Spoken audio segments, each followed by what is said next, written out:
Right, अगला question note करिएगा, next question note करिएगा।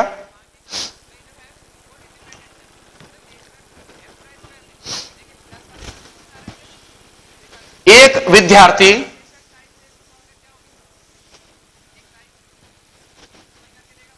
गोल पेंदे वाले फ्लास्क में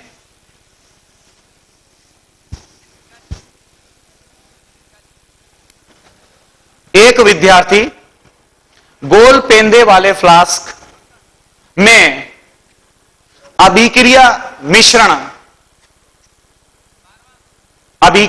मिश्रण डालना भूल जाता है, अभिक्रिया मिश्रण डालना भूल जाता है तथा गलती से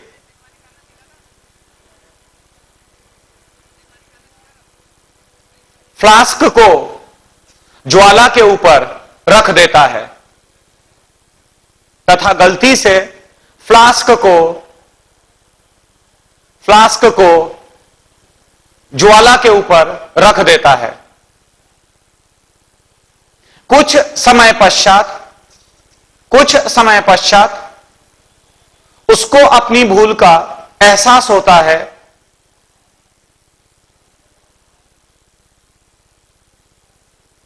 कुछ समय पश्चात उसको अपनी भूल का एहसास होता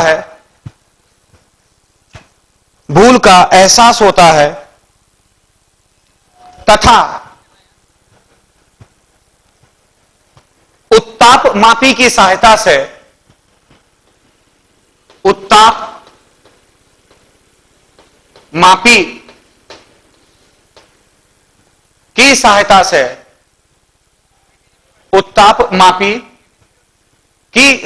से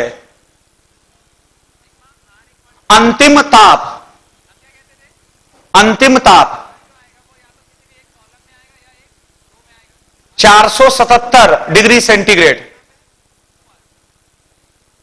477 डिग्री सेंटीग्रेड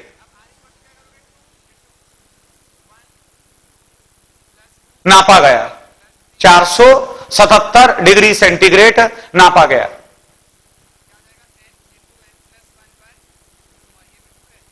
ज्ञात कीजिए वायु का कितना भाग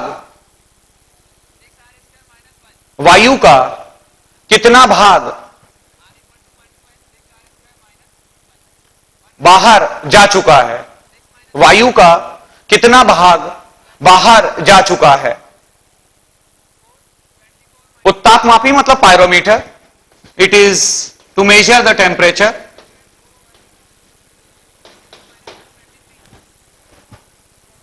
पायरोमीटर, फिर से मैं समझा दूं, एक विद्यार्थी ने गलती से गोल पेंदे वाले फ्लास्क जिसका इनिशियल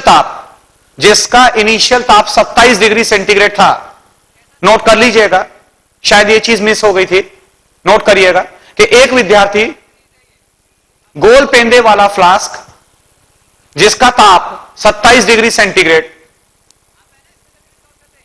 उसमें रासायनिक मिश्रण डालना भूल जाता है और गलती से उसको ज्वाला के ऊपर रख देता है।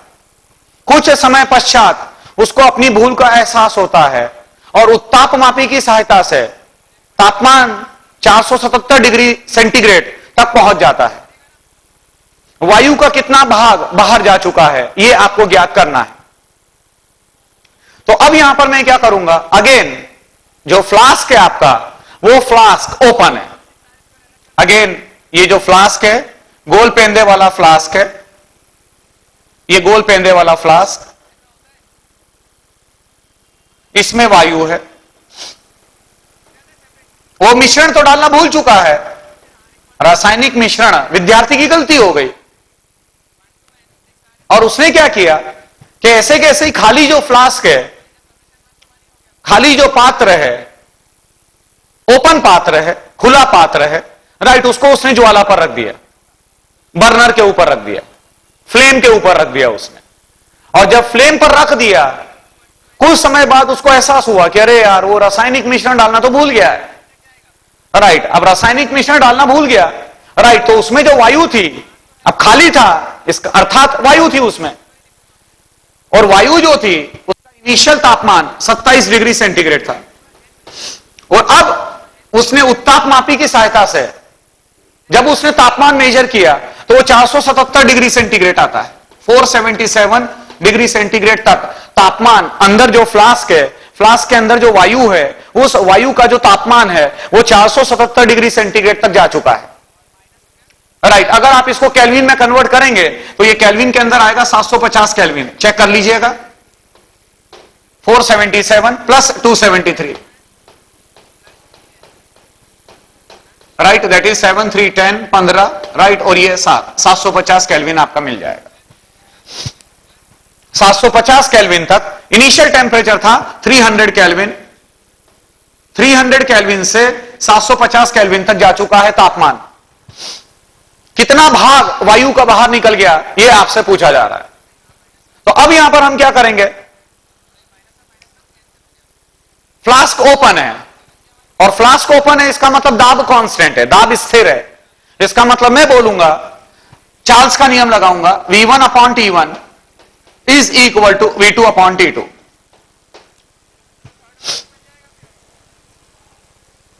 मान लीजिए कि ये जो फ्लास्क है, इस फ्लास्क का आयतन हमने V माना। Let the volume of the flask be VmL, कि जो गोल पेंदे वाला फ्लास्क है उस गोल पेंदे वाला फ्लास्क का जो आयतन है वो VmL माना जाए। V मिलीलीटर, यूनिट पर ध्यान रखिएगा, मैं VmL मान रहा हूं। अब यहां पर ये VmL, अब ये V अपॉन 300, जो इनिशियल तापमान है, जो आरंभिक तापमान है वो 300 केल्विन है, 27 डिग्री सेंटीग्रेड है, is equal to V2। V2 मतलब होता है कि फाइनल वॉल्यूम, फाइनल आयतन, जो हवा है उस हवा का फाइनल आयतन कितना होगा। तो अब V तो रहेगा ही, कुछ हवा इसमें रह जाएगी। अभी भी आप ये तो नहीं मानेंगे कि अंदर वैक्यूम क्रिएट हो गया है, हम ये नहीं मानेंगे कि अंदर वैक्यूम क्रिएट हो गया है। हवा के कुछ कण अभी भी मौजूद है फ्लास्क के अंदर, राइट, और हवा के कुछ कण जो मौजूद हैं फ्लास्क के अंदर, उसका जो आयतन होगा वो उतना ही होगा जितना फ्लास्क का अपना आयतन है, that is equal to VmL। और कुछ हवा बाहर निकल गई, तो कुछ हवा बाहर निकल गई, इट मींस कि वो हो जाएगा, मतलब V2 बराबर मैं बोलूंगा V plus VE upon 750। What is VE? ये एक्सपेल्ड आउट वॉल्यूम है, मतलब वो वायु, वह वायु का आयतन, वह आयतन वायु का जो बाहर निकल चुका है। जैसे जैसे आप गर्म करोगे, तो जैसे जैसे आप गर्म करोगे तो वायु बाहर निकलेगी, और जब वायु बाहर निकलेगी, राइट, तो उसका जो बाहर निकली वायु है, जो हवा बाहर निकली है, उसका आयतन कितना है ये आप पता कर रहे हो, राइट, दैट इज VE आपने लिखा, V प्लस VE, राइट। इसको अगर आप सॉल्व करेंगे तो ये हो जाएगा, it is 75V is equal to 30V plus 30VE। ये यहां पर चला जाएगा, इट मींस ये हो जाएगा 45V is equal to 30VE। और आप कह सकते हैं V is equal to 30VE upon 45, या आप कह सकते हैं और VE is equal to 45V upon 30, that is equal to, it is a 3 and it is 2, that is a 3V upon 2। 15 3s are 45 and 15 2s are 30। मतलब जो expelled out volume है VE है, वो VE आपने calculate किया, it is 3V upon 2। VE is equal to 3V upon 2, right. अब कितना भाग, What fraction of air is expelled out? Question बिल्कुल साफ सुथरा है बच्चों, क्वेश्चन को बिल्कुल बढ़िया तरीके से पढ़ा जाए, राइट, उसको एहसास किया जाए। आपसे ये नहीं पूछा जा रहा है कि कितनी मात्रा बाहर निकली है हवा की, आपसे फ्रैक्शन में बात किया जा रहा है, आपसे भाग पूछा जा रहा है कि वायु का कितना भाग बाहर निकल गया। What fraction of air is expelled out? तो what fraction of air is expelled out, right, इसके लिए मैं क्या करूंगा, फ्रैक्शन ऑफ हवा, वायु का भाग जो एक्सपेल्ड आउट हुआ है, वायु का भाग जो बाहर निकला है,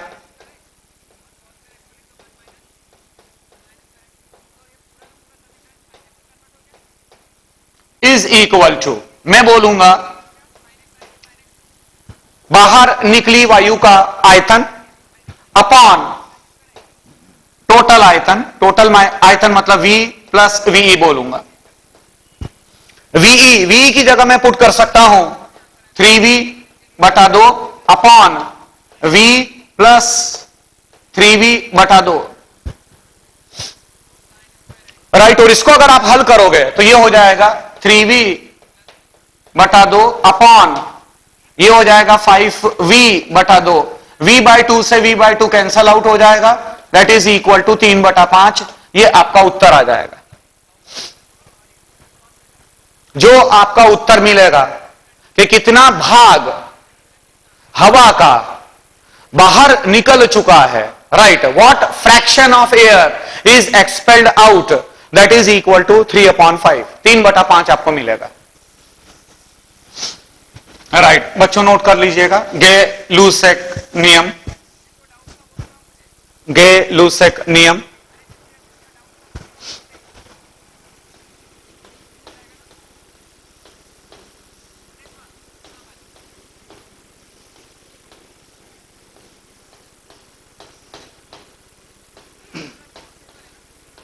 ब्रैकेट में लिखिएगा दाब ताप संबंध,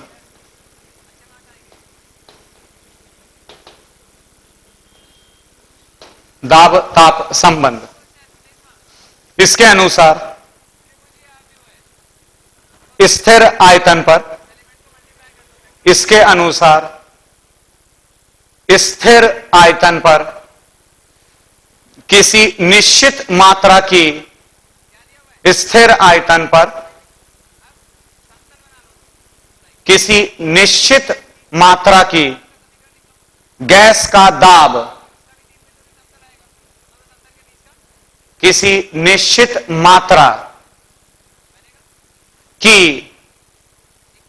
गैस का दाब उसके ताप के समानुपाती, उसके ताप के समानुपाती, उसके ताप के समानुपाती होता है। गणितीय रूप में pressure is directly proportional to temperature in kelvin, pressure is directly proportional to, समानुपाती, दाब समानुपाती है तापमान के, pressure is directly proportional to temperature. Condition आपको दे रखी है कि जो आयतन है, आयतन व मात्रा स्थिर कांस्टेंट होनी चाहिए। आयतन मतलब किसी, अगर हम फिक्स्ड आयतन की बात करें, राइट, अगर स्थिर आयतन की हम बात करेंगे और किसी निश्चित मात्रा की गैस की बात करेंगे तो ताप के बढ़ाने पर जो दाब है वो दाब बढ़ता चला जाएगा। इट मींस मैं बोलूंगा pressure is directly proportional to temperature. ये बिल्कुल बच्चों मैं बताऊं आपको एक बहुत ही इंटरेस्टिंग बात बता रहा हूं आपको कि जैसे कि चार्ल्स में आपने क्या किया था, चार्ल्स के अंदर ये बिल्कुल जैसे चार्ल्स का नियम था उसी तरीके से गे-लुसेक। फर्क क्या है कि वहां आयतन और ताप में रिलेशन थी, वहां पर आप कह रहे थे volume is directly proportional to temperature in kelvin. और अगर हम डिग्री सेंटीग्रेड में बात कर रहे थे, चार्ल्स के नियम में जब आप डिग्री सेंटीग्रेड के अंदर बात कर रहे थे तो डिग्री सेंटीग्रेड में तो आपने एक रिलेशन लिखी थी, VT is equal to V0 1 plus T upon 273। कल ही मैंने आपको ये रिलेशन बताई थी, VT is equal to V0 1 plus T upon 273। बिल्कुल उसी तरीके से, या अगर आप ओपन करोगे इसको तो ये होता है VT is equal to V0 plus V0 into T upon ये 273, राइट, गौर से चेक करिएगा, क्योंकि स्ट्रेट लाइन हमारे को मिल रही थी, जो स्ट्रेट लाइन हमारे को मिल रही थी, एक सीधी रेखा हमारे को मिल रही थी। राइट, तो जो सीधी रेखा का समीकरण होता है, जिसको आप कहते हैं स्ट्रेट लाइन इक्वेशन, समीकरण, right, y is equal to M X plus C, ये उसको ओबे कर रही थी, ये इसको ओबे कर रहा था, ये y एक्सिस पर थी, ये mx और ये c था, ये चार्ल्स को लेकर, बिल्कुल जैसा वहां पर चार्ल्स के अंदर आपका लिखा हुआ है, दाहिने हाथ पर आपके लिखा हुआ है, बिल्कुल उसी तरीके से यहां पर भी देखा गया है। यहां पर क्या होता है, यहां पर आप बोलते हैं PT is equal to P naught plus P naught into T upon 273, ये आपको मिलता है इस तरीके से, PT is equal to P naught plus P naught T upon 273। ये भी गौर से चेक करिए, ये जो सीधी रेखा का समीकरण है उसको ओबे कर रही है, y is equal to, it is mx, एक मिनट इसमें जरा करेक्शन करिएगा, ये 27, इसको थोड़ा सा रीअरेंज कर लीजिए, P नॉट अपॉन 273 और ये T, तो ये हो जाएगा y is equal to mx और ये आपका c हो जाएगा। इसका मतलब ये हुआ कि अगर आप ग्राफ प्लॉट करोगे, गेलूसेक का अगर ग्राफ प्लॉट करोगे, यहां पर टेम्परेचर, ये हमारा दाब है, दाब बार में, यहां ताप है डिग्री सेंटीग्रेड में, तो आपको इस तरीके से मिलता है, ये इस तरह से लाइन मिलती है। राइट, जो स्लोप है, जो स्लोप है वो स्लोप धनात्मक है, y is equal to M X plus C. आप चेक कर सकते हैं, एक्स एक्सिस पर टेम्परेचर है, टेम्परेचर डिग्री सेंटीग्रेड में, जो दाब है वो y एक्सिस के ऊपर है।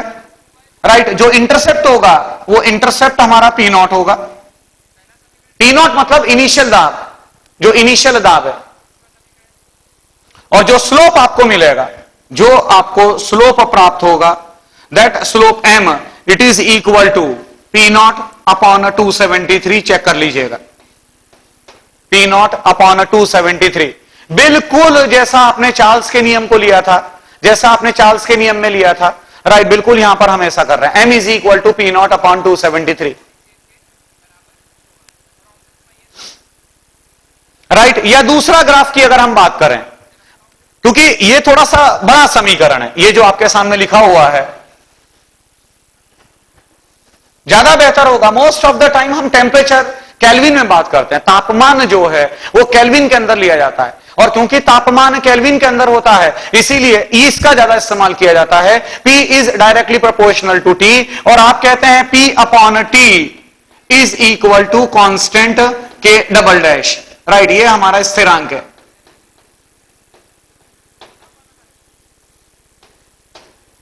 P अपॉन T is equal to K double dash. Please सारे बच्चे ध्यान में रखिएगा कि ये बड़ा T जो है वो तापमान केल्विन में बताता है, और जो छोटा T है वो ताप डिग्री सेंटीग्रेड में बता रहा है। तो अगर टेम्परेचर केल्विन के रेस्पेक्ट में अगर आप प्लॉटिंग करोगे तो ये आपको इस तरीके से मिलता है, देखिएगा।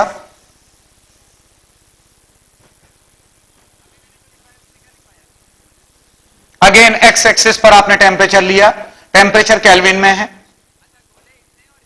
केल्विन की इकाई में है, यहां पर आपका प्रेशर बार में, दाब ले रहे हो आप बार के अंदर, और ये इस तरीके से आपको मिलता है।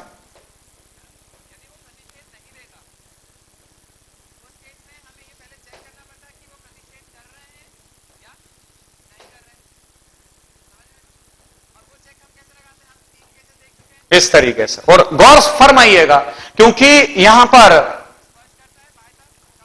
जो जितनी भी ये रेखाएं बनाई गई है, जो सीधी रेखा आपके सामने बनाई गई है, ये सारी के सारी एक फिक्स्ड अलग अलग आयतन पर है। मतलब ये अगर जैसे V1 मानोगे, ये V2 मानोगे, ये V3 आपने माना, ये आपने V4 माना, तो अब आप ये बोलोगे कि V1 छोटा है V2, then V3 and then it is V4।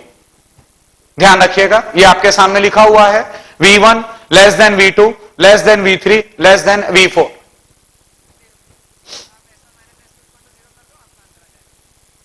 और ये सारी के सारी जो रेखाएं हैं, ये सम आयतनी है, आयतन आइसोकोरिक है। ये सारी के सारी जो स्ट्रेट लाइन है ये सारा आइसोकोरिक को रिप्रेजेंट कर रही है, राइट। उसको ध्यान रखिएगा, मैं बोल रहा हूं आइसोकोरिक है।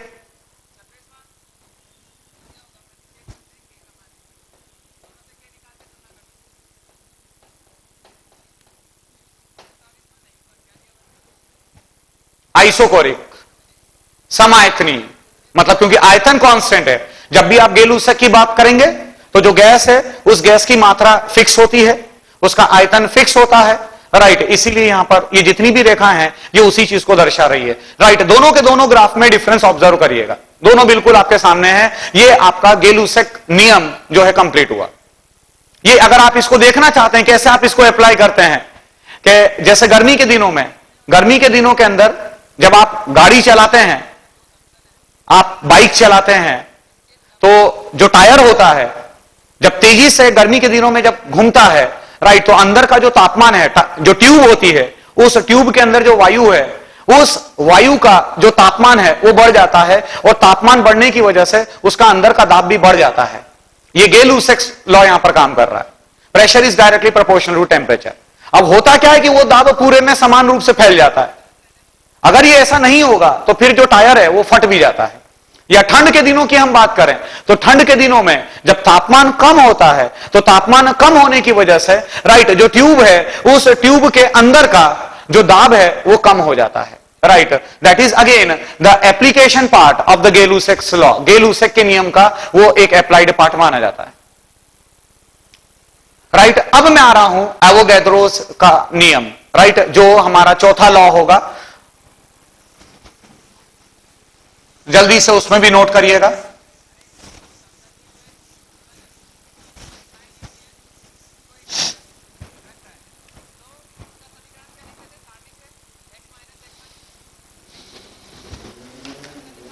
हाँ, इसमें नोट करिएगा अवोगाद्रो का नियम, अवोगाद्रो नियम।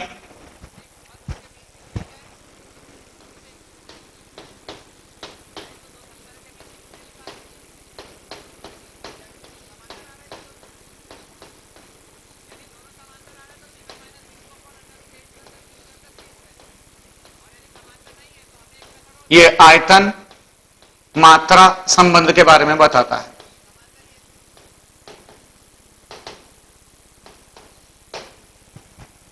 स्थिर ताप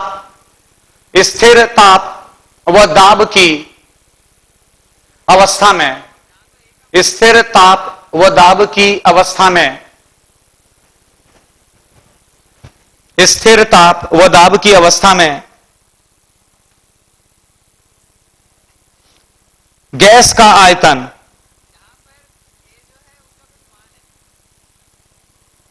या ऐसे लिखिएगा, स्थिर ताप व दाब की अवस्था में समान आयतन वाली गैसों, समान आयतन वाली गैसों में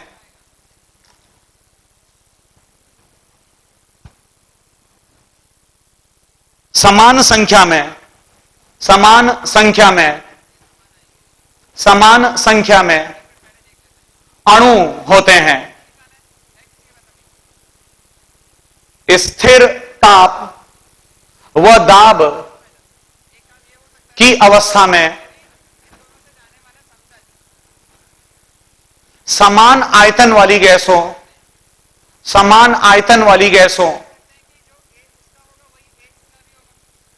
में अणुओं की संख्या समान होती है, अणुओं की संख्या समान होती है। इसका मतलब यह हुआ, इसका मतलब यह हुआ कि अगर अणुओं की संख्या, अलग अलग गैसेस हैं हमारे पास, राइट, हमारे पास gas number 1, gas number 2, gas number 3, मान लो हमारे पास 3 गैसें हैं, और ये जो 3 गैसें हैं, मान लो तीनों गैसें समान ताप व दाब की अवस्था पर है। अब जो भी हो वो ताप, वो तापमान जो भी हो सकता है, वो दाब भी जो भी हो सकता है। मान लीजिए कि यहां पर जो ताप या दाब की हम कंडीशन सेट कर रहे हैं, मान लीजिए 300 केल्विन है, वह दाब 2 बार है। ये तीनों गैसेस के लिए कांस्टेंट है। जो तीनों गैसेस हैं उन तीनों गैसेस के लिए ताप व दाब जो है समान है। और अगर मान लीजिए कि इन तीनों गैसेस का आयतन समान है, तो जब आयतन समान होगा इसका मतलब यह हुआ कि जो अणुओं की संख्या होगी, इसके अणुओं की संख्या अगर मान लीजिए कि आप N1 मानते हैं, इसके अणुओं की संख्या आप N2 मानते हो, इसके अणुओं की संख्या आप N3 मानते हो, तो N1 बराबर N2 बराबर N3 माना जाएगा। राइट, जो अणुओं की संख्या है वो समान होगी। इसका मतलब आप यह भी कह सकते हो कि अगर अणुओं की संख्या बढ़ाओगे, अगर इन गैसेस के अणुओं की संख्या अगर आप बढ़ाते हो, राइट, तो आयतन भी बढ़ता चला जाएगा। इसका मतलब यह हुआ जो आयतन है वो आयतन समानुपाती है। अगर गणितीय रूप में देखोगे तो अवोगाद्रो नियम कहता है कि volume is directly proportional to N. मतलब जो गैस है उस गैस का जो आयतन है वो समानुपाती होगा नंबर ऑफ मोल से, मतलब जो गैस है उस गैस की मात्रा के ऊपर। और आप सब बच्चों को पता होगा कि यहां पर आप V upon N it is equal to K triple dash, वो हमारा स्थिरांक है।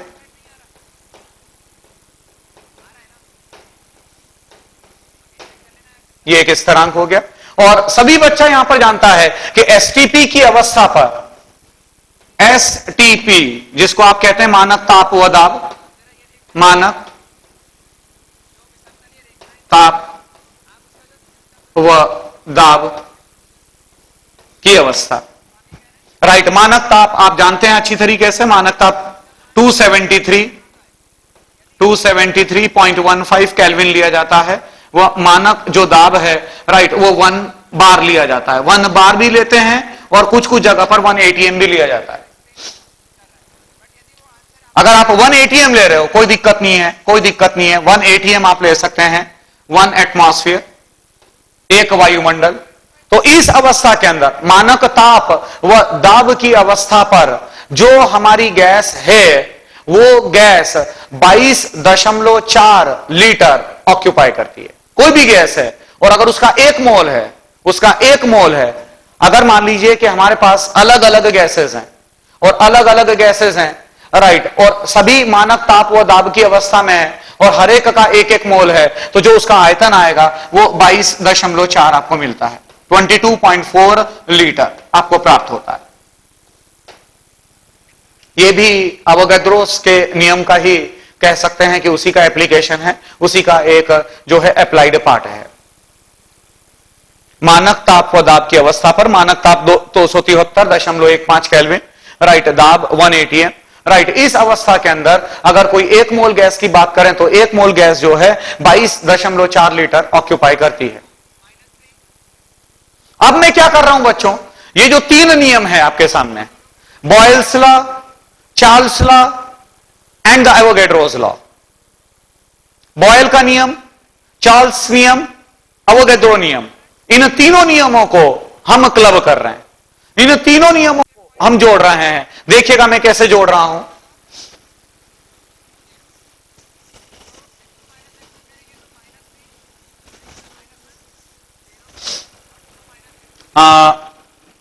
बॉयल का नियम कहता है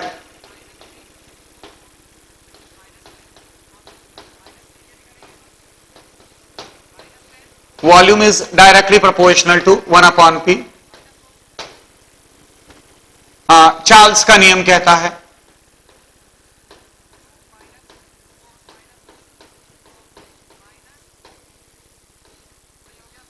volume is directly proportional to temperature, समानुपाती। आयतन जो है वो तापमान के समानुपाती है। वह अवोगाद्रो का नियम कहता है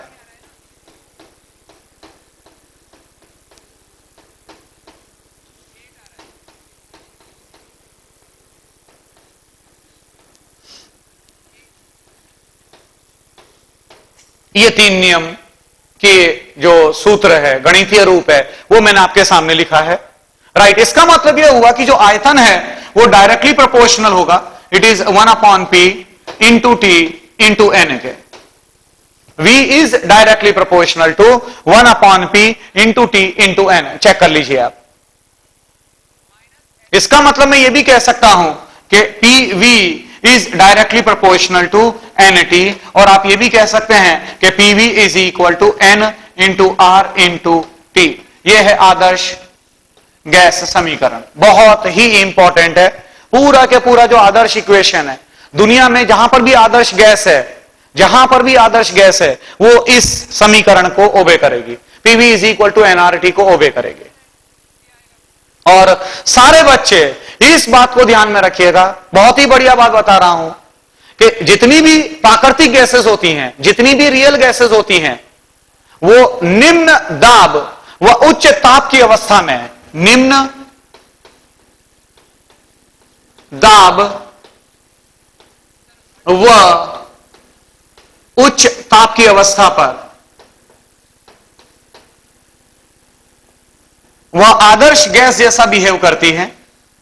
राइट, इसका मतलब ये समीकरण, ये जितना भी जो प्राकृतिक गैसेस हैं, जो प्राकृतिक गैस होती है, राइट, जो हकीकत में प्रकृति में मिलती है हमारे को, राइट, निम्न दाब व उच्च ताप की अवस्था में, low pressure and high temperature की कंडीशन में, वह PV is equal to NRT के समीकरण को मानने लगती है।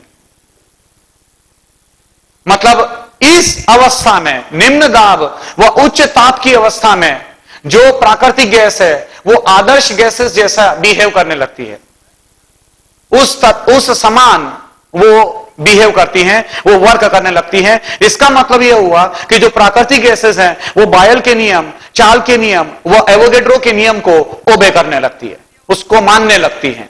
राइट, ये बहुत ही इंपॉर्टेंट कंडीशन है, इसको ध्यान में रखिएगा। अब यहां पर जो R है, उस R को यूनिवर्सल गैस कांस्टेंट कहा जाता है, उसको यूनिवर्सल गैस कांस्टेंट कहा जाता है। सारे बच्चे नोट कर लीजिएगा उसको।